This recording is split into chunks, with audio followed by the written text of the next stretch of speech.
Atnešiau 18 Gedulo Kaspino perrištų gvazdikų visiems Seimo nariams, kurie balsavo prieš ribojimų pratęsimą Rusijos ir Baltarusijos piliečiams. Man atrodo, kad tai yra veikimas prieš Lietuvos gyvybinius interesus. Ir prie kiekvieno juodo Kaspino yra prisegtas užrašas už nuolankumą Kremliui, gedia visa Lietuva. Raudoni gvazdikai dažniausiai yra skirti sovietiniams ir kremliniams balvonams pagerbti už jų nuopelnus.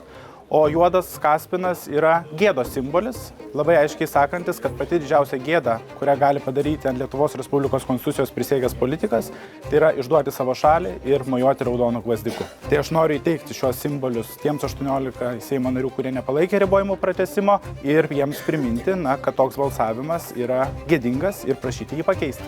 Norėčiau jums raudoną gvazdiką įteikti, nes nepalaikėt ribojimo priemonių. Bet simbolis, kad reiktų vadovautis Lietuvos valstybės interesais. Jums irgi taip pat raudonas gvazdikas. Norėčiau jums raudoną gvazdiką įteikti. Norėčiau raudoną gvazdiką tau įteikti, nes nepalaikė jūsų frakcija ribojimų Rusijos ir Baltarusijos piliečiams.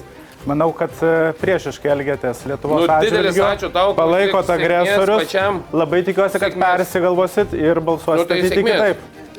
Ačiū, žinok, tikrai persigalvosim, bet balsuosim, kad sankcijos būtų taikomos tik žmonėms, bet ne ūkininkams. Bet veikit Lietuvos interesams, ne Kremliaus.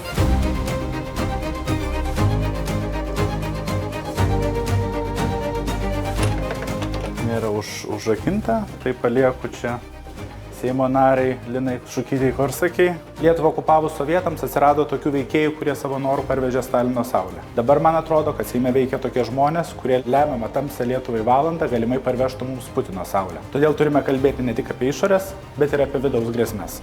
Būkime budrus, sekime Seimo narių darbą ir aktyviai tam priešinkimės.